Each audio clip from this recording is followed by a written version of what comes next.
So, with the skirt done, I am going to be working on the top. I'm filming this intro after the fact, but I already made the majority of it.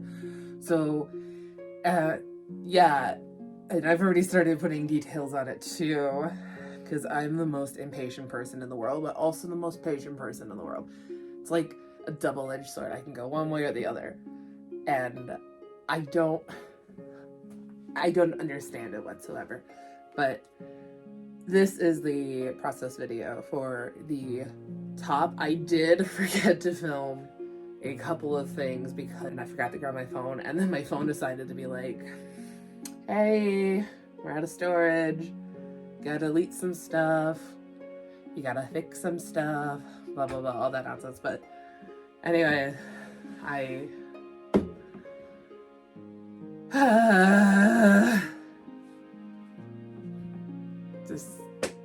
this is just the intro, I guess. This is the intro. So, did I take a small little break on this project? I did. I think it's day... When did I start this? I heard noises. I think that was my cat. So, I am going to be using a pattern. Not using the sleeves off of this pattern. I'm only using the bodice. Maybe one day, maybe I'll use the skirt for this, for something else I have planned. Maybe, I don't know. Sometimes I don't like pinky circle skirts. So I'm gonna go get the two pieces I need, which are right here actually, surprisingly. Most commercial patterns only go up to a size 22, and that doesn't really work for me because I'm a size 24, 26, depending on the type of garment. US sizes always confuse me because I'm one size here, but another size somewhere else. So what I do in these instances is that I trace out the pattern as is, and then I move the pattern to match the smallest size and continue from there. Is there a better way to do this? Probably, but this is what works for me in the end. I adjust the armhole and the neckline, and if the pattern comes out too big in the end, I would rather have it big so I can take it in than small and not be able to do anything with it. I do kind of regret not putting the front pattern piece on the fold of the fabric in order for it to be one piece, but it worked out in the end, so it's okay.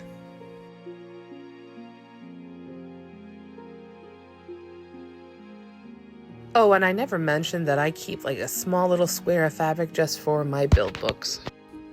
Alright, so for the sleeve I picked out a different pattern that has more of a poofiness. This is actually a simplicity pattern. R10155. It is a 1930s vintage sleeve pattern. In reality, I only want the puff part of this sleeve. As you can see, I want this one right here. Whoop, right there. And so how I'm gonna do it is just use the rest that I got here,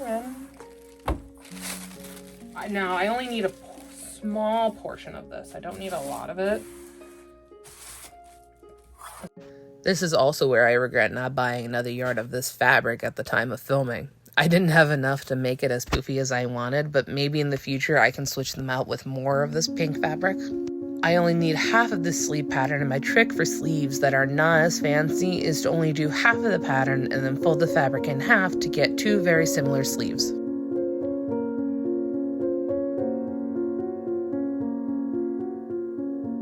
Then after I cut the initial sleeve out, I measure to where I want the cuff to be, and then I cut accordingly.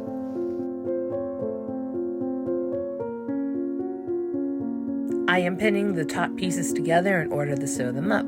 After sewing up these pieces together, I sewed up the sleeves.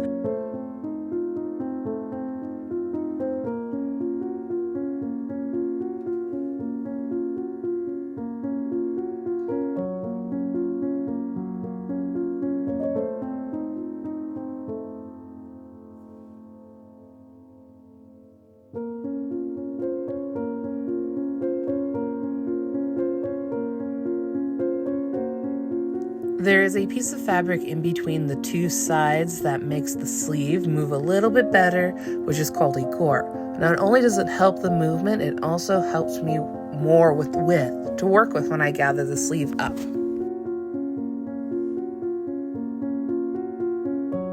It's just a small little triangular piece of fabric. So pretty good without the darts already, but I do want to add like a couple darts like right here, because like right over here, what I'm seeing in the mirror, it's like bunging up. I might take this on just a little bit, but I like a lot of arm movement in my sleeves. So far this is looking really nice. I'm gonna probably put a dart right there. I'm gonna go put this on the aegis form and try to figure out the darts from there. If I have to do any adjustments, I'll do the adjustments. So I'll be right back. It looks pretty good. I'm not holding it in the back because I know exactly what it looks like in the back. It just needs some. First I gotta put things on it, and then I gotta do a facing to it, and then they got like the little flower petals, and I gotta do the sleeves before I add in the zipper, and then I gotta do the bottom part, the binding on the bottom, which I'm debating on right now. But so far, so good. I gotta go press these seams down, and then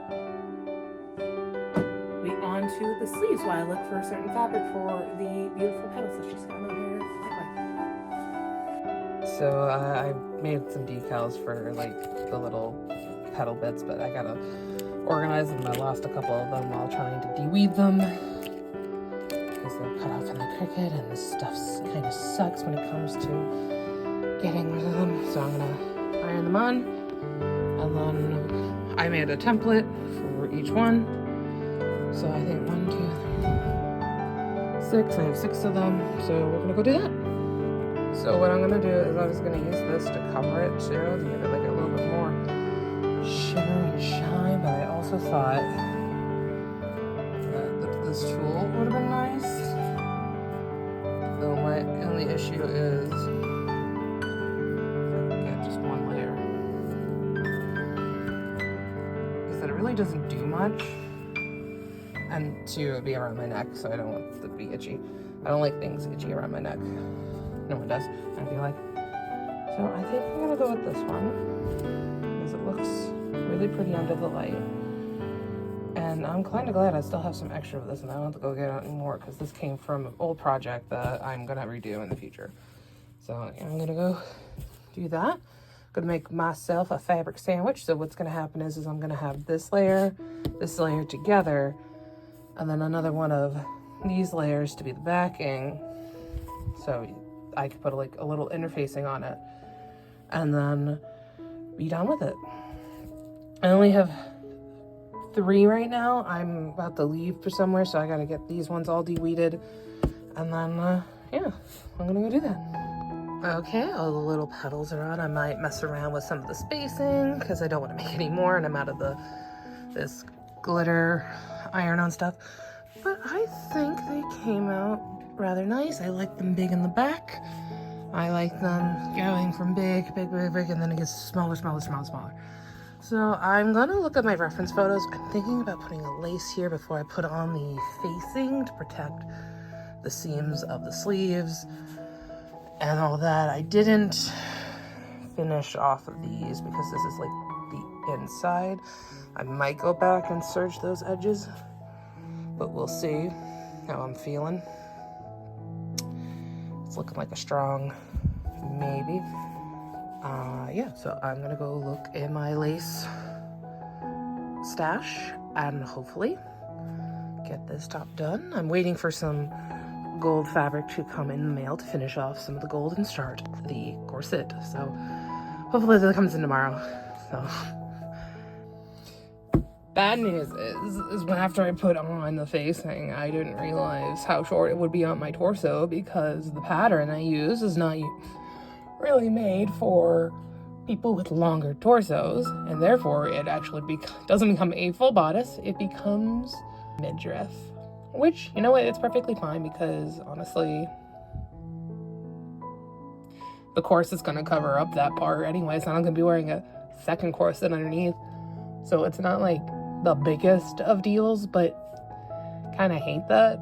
But it's alright. I'm gonna go bind these edges now to make it look nice. Alright. I totally forgot to film this process, but I'm just whip stitching this, and I am going to lose maybe about a ½ inch. I think that's a ½ inch. I have to get a ruler, but I'm going to use a ½ inch of the seam for the zipper. But I think that looks really nice and clean because I cut my facing a little too short, and that's okay. It's fine. I'll deal with it. I mean, I tried it on with everything, with it all pinned up and all that. I think I'll be able to get it closed as long as I wear a corset. So in the middle part, this is actually shorter because to me, I'm okay with that. And then I trim the excess off here so I can do the binding, but that's after I put the zipper in. So I'm gonna go do that.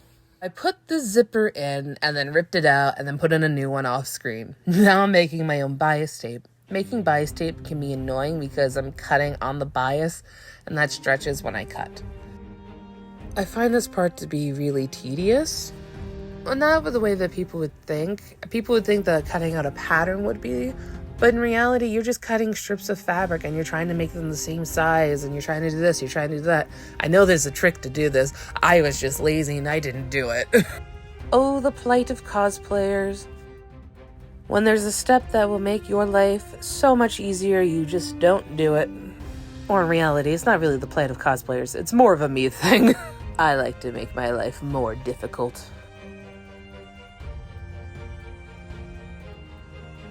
Before I sew on the bias tape, I wanted to make the white part of the sleeves that has it too. In the end, I did cut it shorter after finishing it because it landed at my wrist, or like a little bit above my wrist instead of at my elbow, which is seen in the reference photos. All it really is just a piece of fabric that's in a trapezoid shape, and then I just sewed on all the bias tape, and then I threw a Hail Mary and hoped everything worked.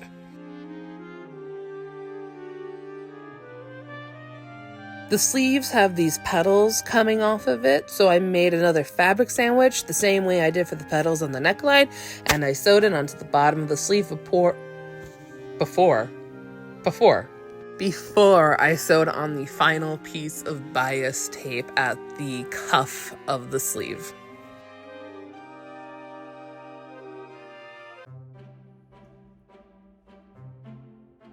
So I forgot to film a couple things, especially like sewing on the sleeve because I didn't like the length of the white, so I trimmed it down and then redid all that, and everything looks good except this looks a little bit bigger than this side, but I guess about the same. Anyways, the top is done. I'm especially happy with my bias tape.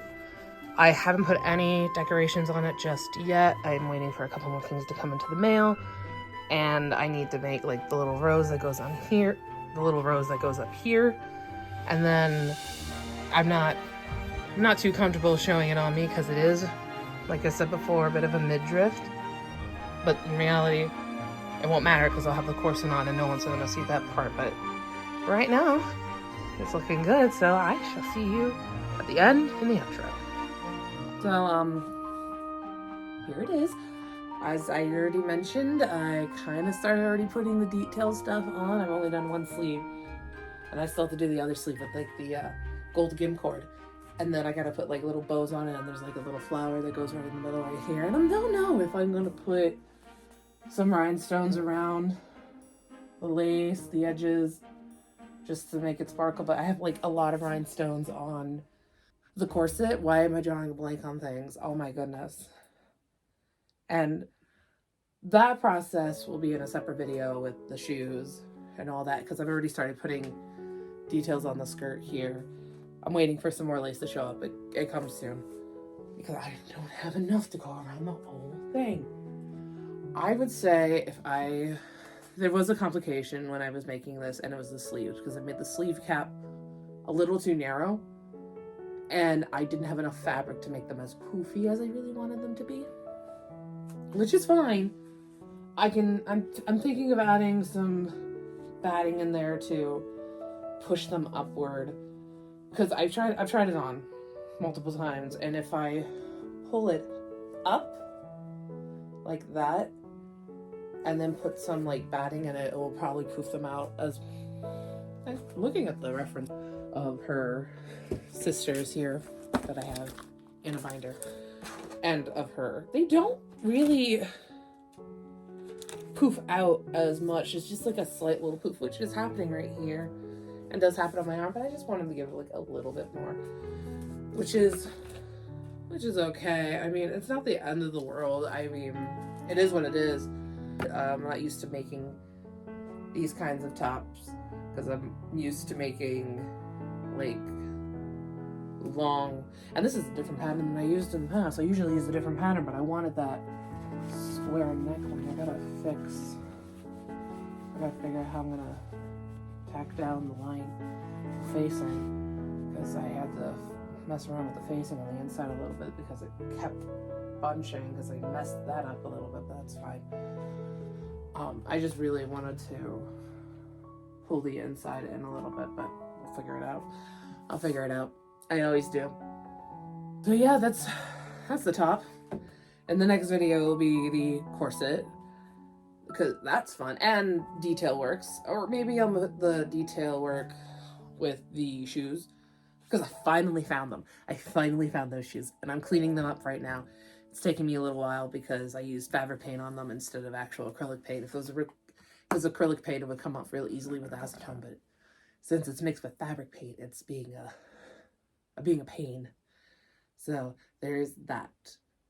And I hope you enjoyed this video for what it is. I'm glad you stuck around for as long as you did. Yeah, this is it. This is basically it. And I will see you in the next one.